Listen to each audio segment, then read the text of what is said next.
Hati-hati Jadi bukan konon ya? Hati-hati dalam berbicara. Iya, saya katakan konon sebelum klien kami melihat dan ada tanda terima Mas penyitaannya. Roy Suryo dan tim pasti akan bernyanyi seperti itu. Pasti. Ya kan Pasti. nggak ada Dan kubu buktinya. Jokowi juga akan pasti menyatakan demikian. Karena fakta. Ya, nggak Karena ada ada berita. fakta Nah, melihat. oke.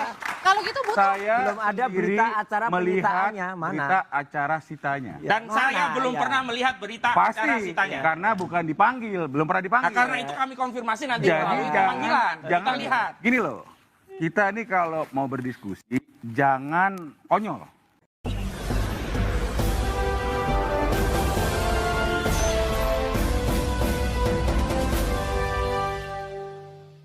Jadi di SPDP juga teman-teman sudah pada dapat ya. Saya juga di panggilan saya di situ ada yang terduga pelakunya, yang diduga melakukan, udah di publik juga yang 12 orang itu. Terlapor maksudnya? Enggak, terduga pelaku yang diduga dilakukan oleh 1212 Siapa? Mas Roy. Oke. Ini sebelah ya? Iya, Oke. beliau juga udah tahu, ini publik juga udah itu. Oke, Rismon, ya, Tifa, Kurnia, terus Fadilah, Egi, Michael, Abraham Samad. Lupa aku. Ya, pokoknya jumlahnya 12. Iya. Oke, dan itu semuanya akan jadi tersangka? Nah itu penyidik yang bisa itu kan. Tapi panggilan di saya diduga dilakukan oleh orang-orang itu. Kemudian saya ditanyakan satu persatu orang-orang itu kenal tidak, kenal tidak, kenal tidak. Lalu? Iya, berarti nanti kalau dalam proses penyidikan ini ternyata bukti mencukupi untuk menetapkan orang-orang itu tadi menjadi tersangka, maka akan jadi tersangka lah itu. Oke. Itu mekanisme penyidikan biasa saja. Oke, kalau orang-orang yang tadi disebutkan adalah nama Mas Roy sendiri dan kini sudah duduk di dua arah. Berarti artinya Anda juga sudah siap kalau ditetapkan sebagai tersangka, Mas Roy? Ya, dia juga harus siap kalau ternyata nanti prosesnya tiba-tiba saya tidak terbukti, kemudian yang di Bareskrim, kemudian terbalik, kemudian Dianya nih Pak Jokowi. Loh iyalah yang lapor siapa lagi, dan yang Oke. pelapor-pelapor itu jangan diam saja. Itu bisa kita laporkan balik, enak aja nuduh nggak ada legal standingnya, tiba-tiba main tudang-tuding. Siapalah yang mengaku kemudian kami relawan, kami nggak rela gitu. Enak aja ya gitu, nggak apa-apa biarin aja, dan Polri juga nanti akan melihat bagaimana respon masyarakat ya. Polri benar nggak? Karena yang kita lihat ini prosesnya sangat-sangat subjektif ya. Tapi kan kemarin sudah diperiksa sama Pak Jokowi, Pak Jokowinya di Solo. Diperiksa di mana? Di Solo, di ruangan yang sangat mewah, lounge, yaitu Polresta lounge. Wajar nggak pemeriksaan kayak gitu? Nggak wajar. Orang kalau diperiksa itu harusnya datang, kecuali dia sakit, terbaring, diinfus, nggak bisa jalan. Jokowinya masih sehat, masih teriak-teriak di Kongres PSI kok. Gitu loh, kok tiba-tiba minta diperiksa. Nanti teman saya respon, itu akan minta juga diperiksa di Balige, di Polres Balige. Harus boleh, ya kan gitu. Saya misalnya mau diperiksa di Jogja aja deh, gitu. Harus boleh. Kalau enggak, Polri dianggap kemudian subjektif dan kemudian tidak fair. Oke, Tidak equality untuk before melanjutkan the hal law. itu saya akan kembali mengundang, ini yang baru datang ada Mas Firmanto, lawyer Jokowi yang kemarin juga ikut di Solo. Malam Mas Firman, silakan Mas. Ini nampaknya baru datang, jangan-jangan udah ada denger-denger di dasar khusus penetapan tersangka Bang. Mas, Iya nggak Bang? Tawaf dulu. Ini salaman dulu ya, oke silakan Bang. Jadi ini baru datang, jangan-jangan ada yang flash nih, ada yang hot nih. Sudah denger-denger jangan ada penetapan tersangka Bang. iya. Saya nih. Jadi memang tadi saya sempat dengar tuh Mas Roy bilang Pak Jokowi di Polresta dan sebagainya. Bahwa memang itu dimungkinkan berdasarkan undang-undang. Namun yang pengen saya pertegas bahwa kehadiran Bapak itu bukan karena khusus Bapak.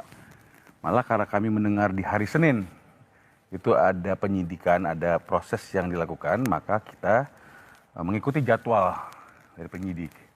Sehingga hari Rabu Bapak Jokowi mengikuti jadwal pemeriksaan dari penyidik dari Polda Metro Jaya, melengkapi semua apa yang diperlukan dalam penyidikan oleh Polda Metro Jaya, sekaligus membawa ijazah. Dibawa semua tuh ijazah aslinya, SD, SMP, SMA, Dan disita. S1. Kemudian pihak penyidik menyita ijazah asli SMA dan S1 Fakultas Kehutanan UGM-nya. Kemudian selesai sekitar kurang lebih 3 jam tuh kemarin. Oke. 3 jam terhadap 45 pertanyaan. Ah. Dan tentu komitmen Pak Jokowi sebagai warga negara yang baik akan terus mengikuti proses hukum yang Bang, jadi pada saat tadi ditanya ada beberapa puluhan pertanyaan sama penyidik nih, di situ kemudian terkonfirmasi juga atau sudah tahu nggak kira-kira siapa tersangkanya? Pertanyaannya agak tricky nih. Jadi ya tentu ada nama-nama. Hanya bukan kewenangan kami penasihat hukum untuk menyampaikan. Biarlah nanti penyidik akan melakukan penyidikannya. Terus kemudian kan sudah banyak atensi nih dari publik. Harus begini, harus begitu. Saya yakin penyidik Polri akan melakukan serangkaian penyidikan yang sangat transparan, mengikutsertakan pengawas terbuka. Oke, jadi artinya sampai dengan sekarang berarti artinya kalau tadi Bang Freddy bilang ini, Anda yakin nggak kalau misalnya Mas Roy ini akan ditetapkan sebagai tersangka? Saya tidak ingin mendahului, tapi memang ada beberapa nama. Termasuk Mas Roy? Saya melihat memang ada nama Mas Roy. Hanya saya tidak ingin mendahului karena tentu harus memenuhi unsur dan sebagainya. Biarlah nanti penyidik yang menyampaikan karena itu domain penyidik. Tapi katanya Mas Roy mau melawan Bali kalau ditetapkan sebagai tersangka ya Mas ya? Tapi saya appreciate ya pada Bang Firman. Ini gak apa-apa jujur. Ini lawyer yang benar. Lawyer yang bagus ya. Bukan tiba-tiba ada orang yang saya jamin 11.000 triliun persen Roy Suryo akan jadi TSK. Itu ngaco orang itu ya. Gitu. Artinya dia masa bisa melebihi Kapolri atau bisa melebihi Tuhan? Yang bisa memastikan itu hanya Tuhan. Gitu loh ya. Kapolri pun mau memastikan kalau tiba-tiba ada perubahan, tiba-tiba ada sesuatu yang terjadi di Republik ini. Sesuatu apa? Oh, tunggu saja tanggal mainnya. Sesuatu apa ini Mas Roy? Pak Bumi kali. Tsunami. Nah kalau Pak Suparji lihat kira-kira nih dari nama-nama yang ada kira-kira kan sudah naik ke penyidikan, publik bertanya-tanya kok sudah naik ke penyidikan tapi belum ada penetapan tersangkanya, akankah itu diumumkan segera Pak Suparji? Ya tidak bisa dipastikan untuk segera karena kan ada 3 yang harus dicapai dalam proses penyidikan kan, menemukan alat bukti, membuat terang benderang perkara, baru menentukan siapa tersangkanya. Jadi tersangka itu akhir gitu loh. Setelah alat buktinya minimal 2, kemudian unsur kualitatif dan kuantitatif, dan kemudian itu terang benderang perkaranya. Maka itu kemudian baru siapa ditetapkan tersangka. Jadi menurut saya kalau kita mengatakan Mas Roy sekarang di ujung tanduk masih prematur. Karena masih ada proses panjang dilalui. Saya kira nanti kalau tiba-tiba menetapkan tersangka berbahaya. Kenapa? Bisa dilakukan pra-peradilan. Karena ada kesalahan prosedur, kesalahan kewenangan dalam proses penetapan tersangka, maka hati-hati oleh Polri, Polda Metro Jaya dalam menetapkan tersangka tadi supaya tidak menimbulkan dampak pra-peradilan. Perlu ada keterbukaan, perlu ada keseimbangan, dan Mas Roy dan kawan-kawan belum pernah diperiksa kan sebagai terlapor karena putusan MK 2115 harus diperiksa calon tersangka terlebih dahulu. Kan sudah diperiksa ya? Waktu penyelidikan pada waktu itu. Pada penyidikan belum pernah diperiksa. Jadi 2 hal yang berbeda. Pak Jokowi dulu pernah diperiksa di Polda, dan pada penyelidikan kemarin di Solo pada tahap penyidikan. Jadi ditunggu dulu proses pemeriksaan calon-calon tersangka kalau ada. Karena kalau gitu kita berangkat ke Solo. Dengan kemarin Pak Jokowi yang sudah diperiksa di Solo, menurut Pak Suparji, sebenarnya kalau tadi dipertanyakan juga, sebenarnya wajar-wajar aja nggak sih, sah-sah aja nggak sih dilakuinnya bukan di Polda Metro tapi di Solo? Ya memang pernah terjadi begitu. Dan alasannya penting. Kalau alasannya sakit, tidak boleh diperiksa. Jadi alasannya kalau sakit, siapapun yang sakit, pasti tidak boleh diperiksa. Ada pertanyaan, Anda sehat jasmani dan rohani? Maka kalau dijawab sehat, maka baru diperiksa. Nah soal tempat memang, itu penyidik kadang-kadang menggunakan pendekatan siapa yang ada saksi-saksi di sana pernah dilakukan tentang itu. Cuman persoalan yang disorot kan jangan sampai terjadi diskriminasi. Nah itu yang jadi masalah kan, itu yang dipersoalkan. Gitu. Tapi kemudian kalau misalnya dari Mas Kozidudin sendiri melihatnya adalah kalau tadi dipindahkan karena dengan alasan sakit berarti artinya bisa diterima ya di pemeriksaan Pak Jokowi di Solo? Enggak terima, kalau alasannya sakit ya nggak bisa diperiksa gitu loh.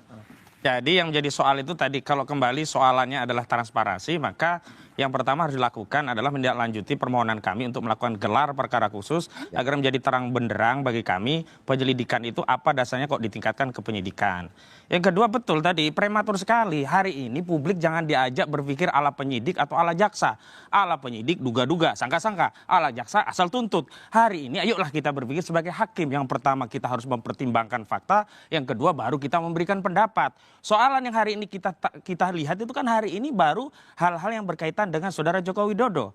Dan saya ingin tegaskan kasus ini justru mengkonfirmasi saudara Joko Widodo itu tidak dua hal tidak dia penuhi. Satu, dia tidak negarawan. Kedua, dia tidak kesatria. Tidak negarawannya kan sebenarnya polemik ini kan awalnya kan terkait ijazah. Kalau dia mengambil pilihan untuk menyelesaikan secara negarawan dengan menunjukkan, selesai. Yang kedua, ketika dia mengambil proses hukum, ini pendukungnya juga ikut lapor, keroyokan ini, nggak kesatria, harus nggak? Ini wibawaku, kehormatanku, ijazahku, kalian jangan ikut lapor, aku saja yang lapor. Nah, aku selesaikan semuanya. Jadi artinya gimana tuh Mas Firman katanya, udah tunjukin aja ijazahnya lagi-lagi. Kalau Diminta. terkait itu, saya tidak sepakat ya dengan Pak Ahmad. Karena Pak Ahmad juga harus mencermati, Bapak nggak pernah ngajak siapa-siapa. Bapak melakukan pelaporan, pengaduan ya, kemudian mengajukan pengaduan itu, kemudian dalam proses didik ada nama-nama. Jadi saya sangat tidak sepakat. Dan saya mencoba berbicara sangat hati-hati hari ini. Karena tentu apa yang akan kami sampaikan itu akan menjadi highlight. Ya. Justru di laporan itu kami cuma dumas. Saudara Jokowi langsung jadi LP. Kenapa? Kan tidak adilan ini. Kenapa yang ingin saya sampaikan? Artinya kalau saya mencoba mencermati apa yang disampaikan sama Pak Ahmad, kenapa dia tidak jadi? Karena tidak cukup bukti permulaan. Pak Jokowi dengan sangat kesatria, tentu dia punya integritas. Ya, jadi dasar hukumnya atau filosofinya kenapa ada juga dugaan fitnah dan pencemaran nama baik kan tentu kan ada hukumnya kan gitu. Sehingga menurut hemat kami perlu ada penanganan yang komprehensif. Karena kenapa? Ini sudah berlanjut 2,5 tahun lebih. Dan artinya perlu juga termasuk dengan penetapan tersangka.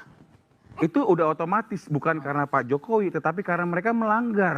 Saya tidak sepakat karena beginilah proses inilah kita jangan berpikir sebagai penyidik atau jaksa yang hanya menduga-duga, hanya nuntut, berpikir sebagai hakim. Faktual saja secara normal penyidikan yang berhenti di SP3 itu banyak. Artinya tidak semua penyidikan itu berujung dengan tersangka. Iya, tapi ada tidak penyidikan yang ditarik. berhenti karena tidak ditemukan bukti SP3. kalau itu di framing kan, kalau selalu ada tersangka. Yang kedua saya ingin tegaskan, kalau tadi ada transparansi, kenapa tidak digunakan gelar perkara khusus agar kita bisa tidak percaya? diatur. Dan yang kedua, saya ingin tegaskan, kalau disampaikan bahwa ijazah itu sudah disita, saya katakan itu adalah konon. Kami belum meyakini kalau belum ada. Kan udah dibawa kemarin sama Pak Jokowi, kemudian disita. Makanya kami akan konfirmasi nanti kalau Pak Roy Sudah diperiksa. disita kan, Bang? Ya, Pak Roy diperiksa, kemudian oleh penyidik ditunjukkan sebuah dokumen, ini asli punya saudara Jokowi, apakah saudara telah melihat sebelumnya, baru itu terkonfirmasi bahwa ijazah itu ada dan memang disita oleh penyidik. Tapi kalau tidak dikatakan oleh penyidik ini loh ijazahnya kemudian diperiksa Pak Roy, ini kan hanya konon gitu loh. Karena kami tidak percaya hari ini dalam proses saya ini. mau mengeskalasi Bang Relu, saya mau mengeskalasi pernyataan saya. Senyum-senyum nanti, gasnya nanti di tengah-tengah. Tadi kan saya sampaikan saya hati-hati karena saya melihat masih aman-aman aja. Tapi kalau sudah menyinggung klien kami, nggak saya perlu tentu hati-hati harus lagi. menyampaikan yang faktanya. Apa jadi yang mau disampaikan? Faktanya ijazah sudah disita. Jadi bukan konon ya? Hati-hati dalam berbicara. Iya, saya katakan konon sebelum klien kami melihat dan ada tanda terima Mas penyitaannya. Roy Suryo dan tim pasti akan bernyanyi seperti itu. Pasti. Pasti. Dan kubu Jokowi juga akan pasti menyatakan demikian. Karena fakta. Karena fakta melihat. Kalau gitu butuh. Saya belum ada berita acara penyitaannya, mana? Berita acara sitanya. Dan saya belum pernah melihat berita Pasti. acara sitanya. Karena bukan dipanggil, belum pernah dipanggil. Nah, karena itu kami konfirmasi nanti Jadi melalui panggilan. Kita lihat. Gini loh, kita ini kalau mau berdiskusi jangan konyol. Kenapa saya bilang jangan konyol? Kok bisa Anda menyampaikan ABC belum lihat? Saya ingin meluruskan bahwa Pak Jokowi sudah dipanggil, memenuhi panggilan dan sudah memberikan keterangan. Sudah memberikan itu sama, Mbak, sudah dengan memberikan penetapan dengan kenaikan status dari penyelidikan ke penyidikan dengan hanya fotokopi. Nah, gelar perkara ini saya lurusin. Mengatakan fotokopi. Tidak pernah seperti itu karena pada saat penyelidikan sudah dibawa aslinya sudah disampaikan. Iya. Nah, oleh karena itu nih. Iya. Maka menurut hemat saya dalam waktu dekat akan ada penetapan tersangka.